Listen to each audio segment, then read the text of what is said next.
로마서 5장 1절 한 절 말씀만 보겠습니다. 로마서 5장 1절 말씀입니다. 다 같이 한 목소리로 봉독하겠습니다. 그러므로 우리가 믿음으로 의롭다 하심을 받았으니 우리 주 예수 그리스도로 말미암아 하나님과 화평을 누리자. 아멘. 오늘 성경 말씀을 보니까 그러므로 우리가 믿음으로 의롭다 하심을 받았으니 이렇게 말씀하고 있습니다. 이 의롭다 하심을 받았다 하는 말은 법적 용어라고 합니다. 의롭다함을 받았다 하는 말은 첫 번째로는 법적인 지위가 회복됐다 하는 것을 의미합니다. 내가 이 감정적으로 아니면 다른 사람이 심정적으로 어떻게 생각을 하든 일단 하나님께서 판결을 내리셔서 법적으로 이미 지위가 회복이 된 것을 말을 할 수 있습니다. 의롭다 하심을 받았다 하는 말은 이렇게 이해하면 좋겠습니다. 예를 들면 우리가 잘 아는 탕자의 비유와 같이 집을 나가서 탕자로 살았던 둘째 아들이 모든 재산을 다 탕진하고 거지가 돼서 집으로 돌아왔을 때 객관적인 상황으로는 절대 환영을 받을 수 없는 상황입니다. 이 아들은 품꾼의 하나로만 받아줘도 감지덕지한 마당인데 오히려 아버지로부터 지극한 환대를 받는 상황입니다. 소를 잡아서 막 잔치를 벌이고 죽었던 아들이 돌아왔노라 하면서 금반지를 끼우고 환대를 받는 것. 물론 형은 못마땅하게 생각하고 동네 사람들도 저게 무슨 일이야 하고 생각할지 모르지만 아버지가 금반지를 끼우고 다시 끼고 옷을 입히고 그래서 소를 잡고 금반지를 끼웠습니다. 그러면 그걸로 끝나는 거예요. 법적인 지위가 아버지로 인해서 확보가 됐어요. 다른 사람이 시기를 하든 못마땅하게 생각하는 그거는 다른 문제고 이미 하나님에 의해서 아버지로 의해서 법적인 지위가 확보가 된 것을 말합니다. 사실 이 아들은 아버지의 재산을 완전히 탕진한 아들입니다. 그렇다고 뭐 부자가 돼서 돌아왔으면 봐주느냐 그것도 아니죠. 이미 아버지의 명예를 더럽힌 아들입니다. 그럼에도 불구하고 아버지로부터 환대를 받은 아들, 이 아들의 삶은 이제부터 굉장히 다른 그런 너무나 많은 그런 변화가 있게 될 것이다 이렇게 생각이 되어집니다. 마찬가지로 죽을 수밖에 없었던 죄인, 죄로 인해서 어떻게 이 죄 가운데서 벗어날 수 있는 방법이 전혀 없는 절망 가운데 있는 이 죄인을 하나님이 다른 재판관이 아니라 우리는 뭐 1심, 2심, 뭐 대법원도 있지만 어떤 재판관은 기각시키거나 어떤 재판관은 이렇게 유죄를 판결하거나 이렇게 하지만 다른 재판관이 아닌 하나님으로부터 의롭다 하심을 받은 하나님으로부터 의롭다 판결을 받은 이 사람에게는 그때부터 하나님이 주시는 특별한 은혜가 있습니다. 그 특별한 은혜에 대해서 사도 바울이 로마서 5장 1절에서 말씀하고 있는데 그 첫째가 화평입니다. 그런데 이 화평은 우리가 기억할 것은 하나님과의 화평을 의미하는 겁니다. 하나님과의 화평, 관계를 말하는 겁니다. 하나님과의 화평. 하나님이 주시는 평안이 하고는 다른 거예요. 하나님이 내게 주시는 평안, 평강하고는 달라요. 하나님과의 화평. 내가 느끼는 평안, 내가 느끼는 평강. 이것은 주관적인 거예요. 사실은 하나님과의 화평이 이루어져야 그래야 하나님이 주시는 평안을 그 다음에 얻을 수 있어요. 하나님과 화평케 되어야 그 다음에 평안도 얻고 하나님이 주시는 평안도 누릴 수 있습니다. 하나님과의 화평은 내가 행복하다고 느끼는 거, 내가 안전하다 느끼는 거, 내가 이제 괜찮다 느끼는 거, 내가 편안하다고 느끼는 거, 그것과는 무관해요. 내가 편안하다고 느껴도 내가 이제 괜찮다고 느껴도 하나님은 나의 위선, 나의 게으름, 나의 무책임한 삶, 나의 이기적인 삶 이런 것 때문에 나와 적대적인 관계에 있을 수 있어요.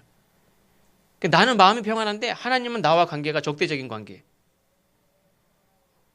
근데 어떤 사람은 착각하는 경우도 있죠. 편안하다. 하나님 내게 복을 주시는구나.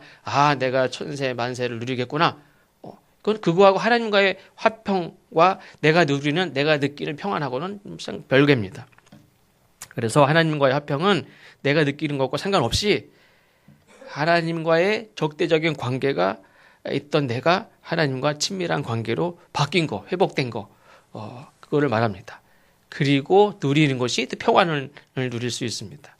그런데 의외로 많은 사람들이 이 신앙생활을 하면서도 하나님과의 이 화평, 하나님과의 이 관계 중에서 화평의 관계를 중요하게 생각하지 못하는 경향이 있습니다. 우리가 이렇게 가정에서도 마찬가지고, 뭐 일터에서도 마찬가지고, 또 우리가 살아가는 삶 속에서도 우리가 정말 중요하게 생각하는 것은 재물이나 뭐 직장이나 뭐 대학 진학이나 뭐 성공이나 뭐 이런 것들을 중요하게 생각하지, 가정에서도 중요한 게 뒤집어진 경우도 많죠.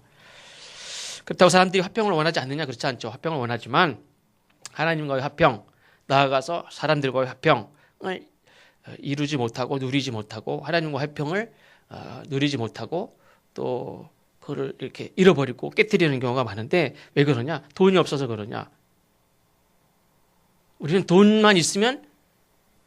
일단 있으면 내 마음이 편안해지니까 하나님과의 관계도 편안해지고, 그렇게 생각하는 사람도 있습니다. 그러니까 내가 지금 돈이 없으니까 하나님과도 불화하고, 부부간에도 불화하고, 친척들 간에도 불화하고, 친구 간에도 불화하다고 생각하고, 돈만 있으면 다 될 것 같은 그런 생각하는 사람도 있어요. 돈이 없어서 그러냐?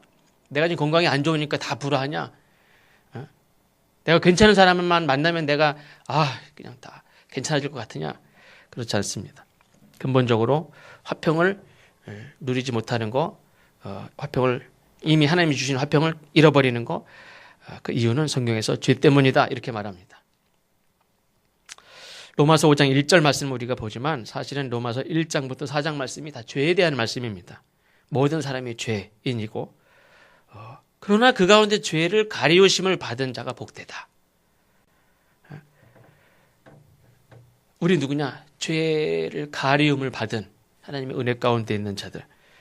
그래서 로마서 5장 1절부터는 이렇게 말씀합니다. 그러므로 우리가 믿음으로 의롭다 하심을 받았으니 우리 주 예수 그리스도로 말미암아 하나님과 화평을 누리자. 화평을 누리자 하는 말은 그냥 희망사항으로 말하는 게 아니에요. 하나님께서 주신 것을 누리라는 거예요. 예를 들면, 야, 상이 차려졌으니까 먹어. 그런 말이에요. 상도 안 차려졌는데, 야, 우리 한번 잘 먹어보자.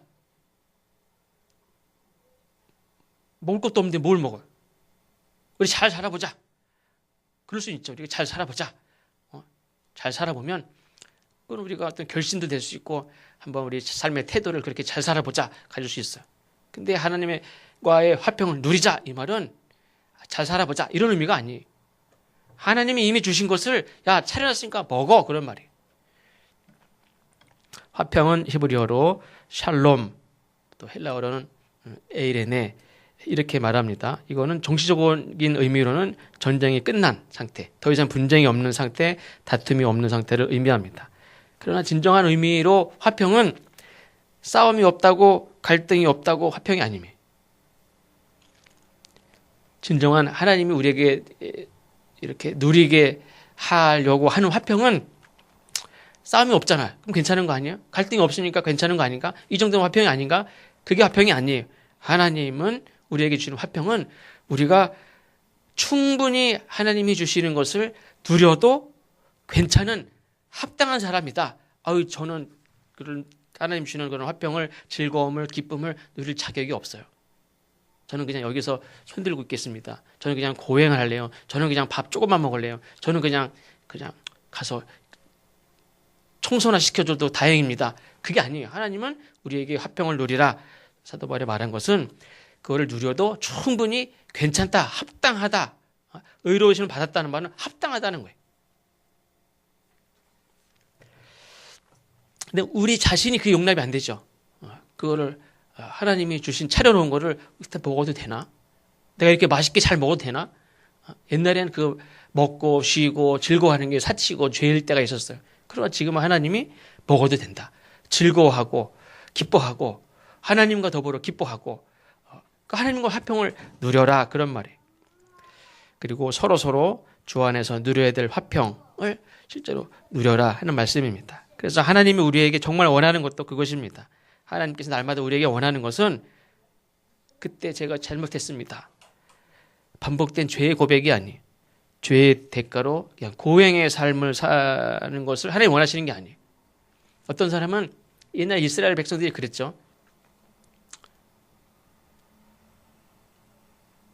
죄 가운데 고행 가운데 있는 사람은 의로운 사람이고 죄 가운데 고행 가운데 없는 사람은 나쁜 사람으로 그렇게 인간들 스스로 그렇게 생각했던 적이 있어요. 나는 금식을 하고 고행을 하고 날마다 규칙을 정해서 기도하고 이거 스스로 힘든 일인데 그거를 스스로 이런 걸 막 하면서 나는 의롭다. 근데 반드시 나는 의롭다고 생각하고 고행을 하지 않는 저 사람들은 부정하다. 죄인이다. 이렇게 생각했어요. 근데 하나님은 그걸 원하는 게 아니에요. 죄의 대가로 내가 고행 가운데 겸손한 것과 착각을 해요. 내가 하나님 앞에 검소하게 겸손하게 낮은 자리에 사는 것과 나는 고행 가운데 있습니다. 그러면서 나를 굉장히 의롭게 생각하는. 그러니까 이 수도자들이 잘못하면 가질 수 있는 그런 문제. 이 금욕하고 하면서 이렇게 수도 생활을 하면서 그러면서 나는 의롭다고 생각하는. 저 사람은 세속 가운데 살아가고 나는 세속을 떠나서 이렇게 고행 가운데 있는 하나님이 주시는 이 즐거움을 누리지 내가 스스로 이렇게 그거를 거부하고 내가 고행 가운데 있는 내가 의로운 것처럼 생각하는 거. 그게 하나님 원하는 겁니까? 그렇지 않아요. 죄로 인하여 즐거워할 수 없었던 과거도 분명히 있습니다. 슬퍼하고 회개하고 할 때가 있어요. 그러나 그것을 이제는 떠나서 하나님이 주신 평안을 누리며 즐거워하라는 거예요. 그래 전에는 나라는 인간이 죄를 짓던 사람이에요. 근데 이제는 하나님이 주신 평안을 즐거워하는 사람, 하나님이 주신 음식을 막 맛있게 먹는 사람. 어머니들이 누굴 좋아합니까? 잘 먹는 사람을 좋아해요. 그렇죠? 남의 자식도 잘 먹으면 그냥 우리 자식같이 좋아해요. 잘 먹으면. 하나님도 사실 그래요. 내가 이걸 먹을 자격이 없습니다, 어머니. 나는 그냥 이거나 먹겠습니다. 그러면 그 누가 좋아해요? 물론 고행을 할 때도 있고, 물론 회개할 때도 있고, 자숙의 시간이 필요할 때도 있고, 그래 물론 그래요. 그러나 하나님이 우리를 죄 가운데서 구원해 주시고 하나님과 화평을 하나님이 이루셔서 하나님의 화평을 누리는 것을 하나님은 최종 목표가 그거예요. 하나님이 주신 평안을 즐거워하는 사람으로 사는 것을 보는 게 하나님의 기쁨이란 말이에요. 하나님이 베푸신 용서의 은혜를 누리면서 사는 사람, 죄에서 구원하신 하나님의 은혜를 누리면서 기뻐하며 찬양하는 사람, 하나님과 화평하게 된 사람을 말합니다. 그래서 하나님께 무엇을 구하고 복을 받는 것보다 중요한 것은 하나님과 화평을 누리며 사는 것인 줄로 믿습니다. 물론 이제 하나님과 화평하지 않고 복을 받는 길은 없죠. 그러면 하나님과의 화평을 누릴 수 있는 근거는 뭐냐? 하나님과 화평이 이루어지면 그 사람은 하나님과 친밀한 관계가 돼요. 죄의식이 사라지고 평안이 주어져요. 물론 이제 죄의식이 사라졌다고 해서 죄에 대한 문제의식이 사라진 건 아니에요. 어떤 사람은 이렇게 무슨 죄의식이 사라졌으면 그다음부터는 뭐 죄에 대한 개념 자체가 없어지고 사람이 그냥 방탕해지고 그렇습니까? 그렇지 않아요. 내가 지은 죄를 하나님이 용서하신다는 확신과 그 은혜 가운데 사는 거지. 죄에 대한 문제의식 자체가 사라지면 그거는 그걸 말하는 건 아닙니다. 오히려 죄에 대한 문제의식은 더 예민해져요. 죄의식, 스스로 자기를 정죄하는 죄책감은 사라지지만 그렇다고 죄에 대해서 유연해지고 뭐 이렇게 풀어지고 괜찮다고 생각하고 이 정도면 뭐 그렇게 생각하지는 않습니다. 오히려 죄가 싫어지고 왜냐하면 하나님과 친밀해졌기 때문에 그래요. 그리고 하나님 주신 평안을 누리게 돼요. 그러면 친밀한 사람은 어떤 사람이냐? 오늘 오후 예배 때 욥기 7장 말씀을 보겠지만 거기에 보면 욥이 이렇게 말합니다. 하나님은 어떤 분이냐? 하나님은 사람을 크게 만드시고 그리고 그 사람을 마음에 두신다. 이렇게 얘기합니다. 하나님이 사람을 친밀하게 여기는 것을 표현하는 것 중에 하나가 뭐냐면 하나님이 사람을 마음에 두신다는 거예요. 사람을 마음에 두셔. 근데 욥은 많은 만물 중에 왜 사람을 마음에 두시고 그렇게 존귀하게 여기시고 사람을 그렇게 눈동자같이 지키시고 그러나 이렇게 얘기하는데 하나님은 이 사람과 그 어떤 피조물보다 가장 가까운 존재가 사람이 그 사람을 그 마음에 두시고 그 욥기 7장에 보면 침 꼴깍 넘기는 거 하나조차도 하나님 눈동자 하나님이 안 볼 때 꼴깍 하는 것도 할 수 없을 정도 그렇게 보고 계신다는 거예요. 하나님이 우리를 화평하게 하신 것은 우리와 그렇게 가까운 관계가 됐다는 걸 말해요. 사람도 마찬가지예요. 하나님과 화평하게 된 자가 죄의식이 사라지고 하나님 주신 평안을 누리게 되고 또 하나님과 친밀해진 사람은 당연히 갖게 되는 것은 그 마음에 하나님을 마음에 품게 되는 줄로 믿습니다. 사람은 그 마음에 품은 생각대로 움직이죠. 품은 생각대로 눈도 그걸 보고 있어요. 하나님과 화평하게 되고 하나님과 친밀해진 사람은 그 마음에 하나님을 마음속에 품는 줄로 믿습니다. 그러면 하나님과 화평하게 되면 가능해지는 일이 뭐냐? 그때 하나님이 우리와 동행하신다. 그렇게 말씀합니다. 물론 화평의 관계는 죄가 청산되지 않고는 가능하지 않죠. 여호수아 7장 12절에 보면 그 아간이 범죄한 그런 사건이 있습니다. 그 온전히 바친 물건을 너희 중에서 멸하지 아니하면 내가 다시는 너희와 함께 있지 아니하리라. 하나님이 동행하는 조건이 있어요. 그것은 뭐냐면 부정한 것을 치워버리는 거예요. 그렇지 아니하면 다시는 내가 너희와 함께 있지 아니하리라. 그러니까 하나님이 주시는 재물의 복도, 형통한 복도, 승리의 복도, 이 아간이 범죄한 것 때문에 아이성이라는 작은 성을 이렇게 점령하려고 전쟁을 시작했다가 그냥 완전히 대패를 하지 않습니까? 그러니까 하나님 주신 재물의 복, 형통한 복, 승리의 복도 하나님이 동행하지 않으면 불가능하다 그런 말이에요. 아주 작은 일, 아이성을 점령하는 건 아무것도 아닙니다. 그런데 하나님이 동행하지 않았어요, 그때. 왜? 범죄했고 또 아주 작은 별것 아닌 것 같은 많은 사람도 아니고 한 사람도 그 재물, 그 많은 재물 중에서 일부를 숨긴 거. 그거 치워버리기 전까지는 내가 너와 함께 있지 않는다. 그랬어요. 하나님이 동행하지 않으면 아주 작은 일도 아무리 시도해도 되지 않는다는 거예요. 화평을 받는 것도 중요하지만 지키는 것도 중요합니다. 화평을 깨는 게 뭡니까? 반복되는 죄, 버리지 못한 숨겨진 죄. 아간이, 우리는 몰랐지만 아간이 그 사람이 그런 숨겨진 죄를 가지고 있는지 누가 알았어요? 아무도 몰랐어요. 이런 것들이 이미 주신 화평을 깨뜨리고 동행하시는 하나님을 다 거부하고, 그래서 하나님께서 우리의 삶을 승리의 길로 이끄는 것이 아니라 자꾸 넘어지게 만들고 실패하게 만들고 징계하신다라고 생각할 수 있습니다. 그것은 내가 옛날에 지은 죄 때문이 아니에요. 치워버려야 될 부족한 것들을 숨겨두고 있는 죄, 두 마음을 품어서 기회를 엿보고 있는 죄, 하나님만 바라보고 믿음으로 살지 않는, 답은 기회주의적이고 이기적인 그 죄 때문에 그렇습니다. 우리가 기억해야 될 것을 한 가지는 뭐냐면, 근데 이 화평의 관계는 내가 이룰 수 있는 거냐? 그렇지 않아요. 하나님과 화평은 내가 이룰 수 있는 게 아니에요. 100% 하나님이 주시는 거예요. 내가 어떤 노력을 통해서, 선행을 통해서, 고행을 통해서 하나님과 화평을 이룰 수 있느냐? 그렇지 않아요. 하나님과 화평은 하나님이 주시는 거예요. 내 힘으로 얻을 수 있는 게 아니에요. 예를 들면 죄를 지은 사람이 내가 잘못했어, 용서를 빈다고 얻습니까? 관계가 회복됩니까? 아니죠. 상대방이 용서를 해야 관계가 회복되는 거예요.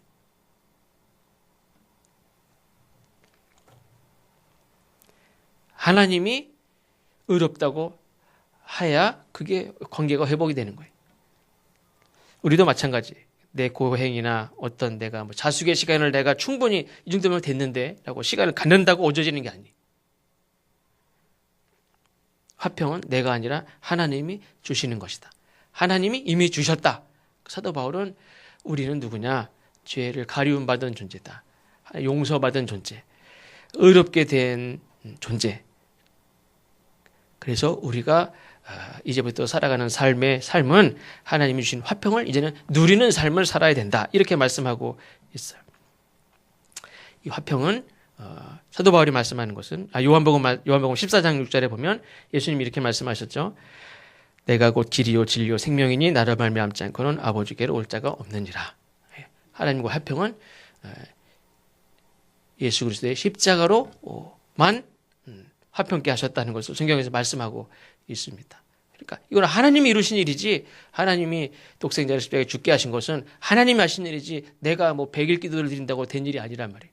이거는 100% 하나님이 하신 일이다. 그러니까 하나님이 하신 일이니까 근데 우리가 그거를 아까 믿음으로 의롭다고 그랬죠. 의로를 받는다고 그랬죠. 이것도 믿음으로 그걸 우리가 차려진 음식을 하나님이 주신 기회를, 주어진 은혜를 우리가 믿음으로 우리가 누려야 될 줄로 믿습니다. 그래서 우리가 살아가는 삶 속에 하나님과의 화평은 물론이고 당장 화평하지 못한 가정에서 하루하루를 스트레스도 받기도 하고 힘들기도 하고 지겹기도 하고 고단한 삶을 살아갈 수도 있습니다. 어떤 분들은 직장에서도 화평하지 못한 그런 직장에서 스트레스를 받는 분들도 있을 수도 있습니다. 그러니까 우리의 삶에 화평은 기대하지도 못하고 꿈 같은 얘기고 그냥 하루하루 어디 아프지 않고 벌어야 될 돈 벌고 그렇게 살면 다행이지 무슨 화평은 꿈 같은 얘기인가 그렇게 생각할 수도 있습니다. 그리고 내가 생각해도 내가 하는 말이 내 태도가 내가 결정하는 결정들이 선택들이 날마다 신경이 날카로워져서 말도 막 남을 공격하는 말, 찌르는 말, 절망하게 하는 말 이런 말들을 하고 또 그런 태도를 갖고 그런 결정들을 하고 우리가 살아가지 않습니까? 혹은 반대로는 그런 상처를 받지 않으려고 스스로 감정을 무디게 만들고 또 감정을 무디게 만들고 이렇게 울타리를 치고 뭐라고 하든 그냥 상관없이 살고 얼마나 불쌍합니까? 우리는 오늘도 당장 일이 중요하고 돈이 중요하고 어떤 사람은 학교 진학이 중요하고 취업이 중요하고 성공이 중요하게 여겨지지만 정말 중요한 것은 함께 살아가는 사람들과의 화평인 줄로 믿습니다. 아까도 말씀드린 대로 화평이 정말 중요하다고 생각하지만 우리는 실제로 중요하게 여기는 것은 돈, 취업, 성공, 그다음에 하루하루 살아가는 거, 먹고 사는 거 이것을 중요하게 여깁니다. 그러나 나중에 이렇게 살다 보면 나중에 보면 화평을 누리지 못하고 산 건 이것이 얼마나 헛되고 얼마나 전에도 말씀드린 대로 우리는 이미 주어진 시간을 다 이렇게 저금 통장에 1,000만 원 있으면 다 이렇게 찾아가면서 사는 인생과 같다고 그랬어요. 건강도 이 정도 되는데 이 건강을 다 이제 다 써서 얼마 남지 않은 기력이 남은 기력을 다 써서 얼마 남지 않은 다 써가는 거 소비하는 거예요. 우리는 우리 시간이 점점 이렇게 업그레이드가 되지가 않아요. 시간도 그렇고 건강도 그렇고 재능도 그렇고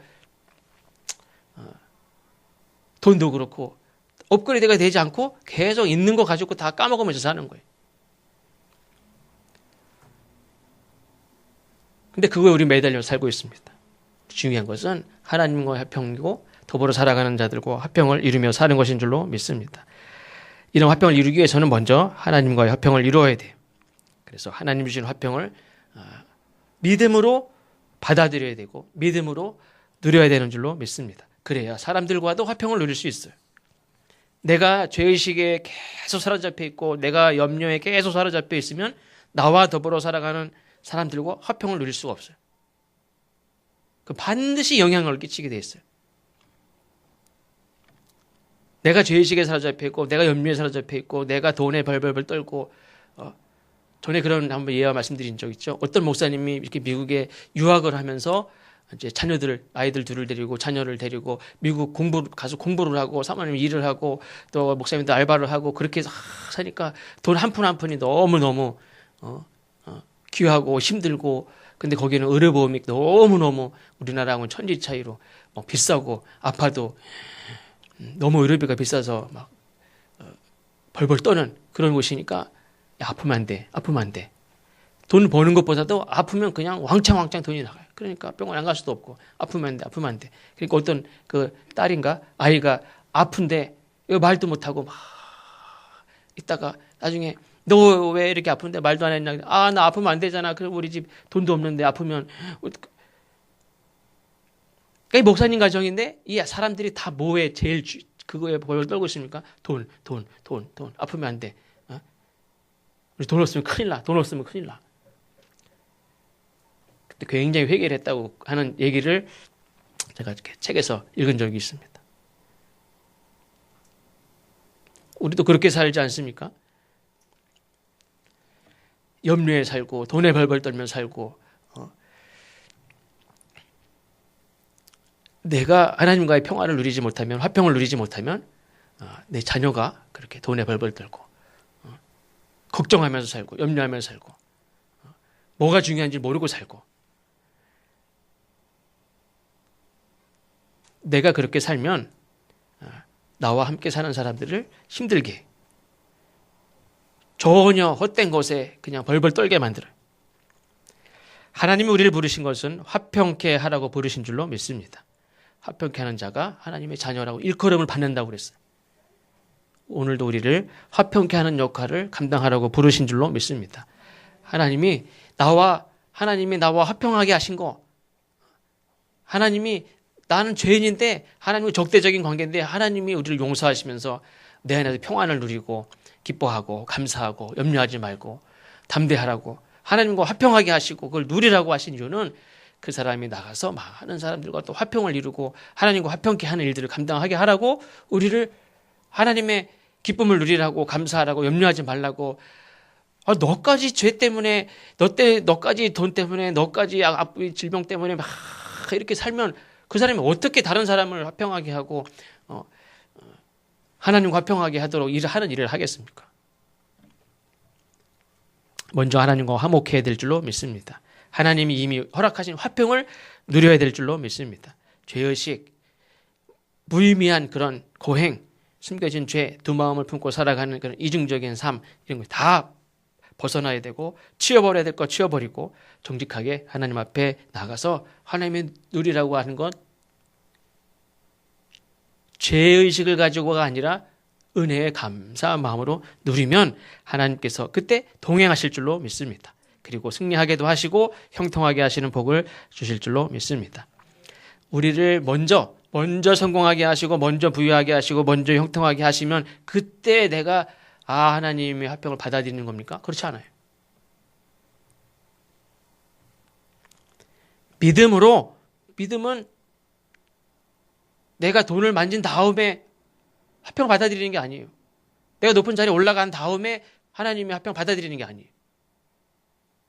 내가 죄인이었을 때 나를 사랑하셨다고 그랬죠.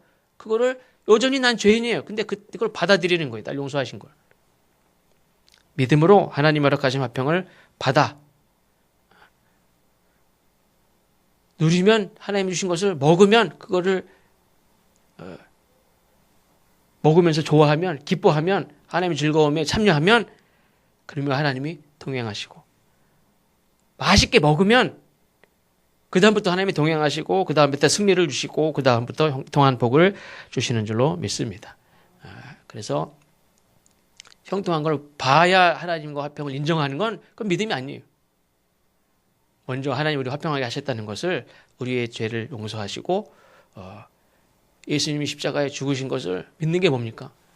그거 믿는다고 하면서도 여전히 죄의식 가운데 있고 염려 가운데 있고 하나님 나와 함께 하시는 것을 이렇게 재고 있고 그러면 그거는 믿는 게 아니죠. 우리가 믿음으로 받으면 하나님께서 승리하게 하시고 형통의 복을 주실 줄로 믿습니다. 기도하겠습니다. 같이 기도하겠습니다. 하나님,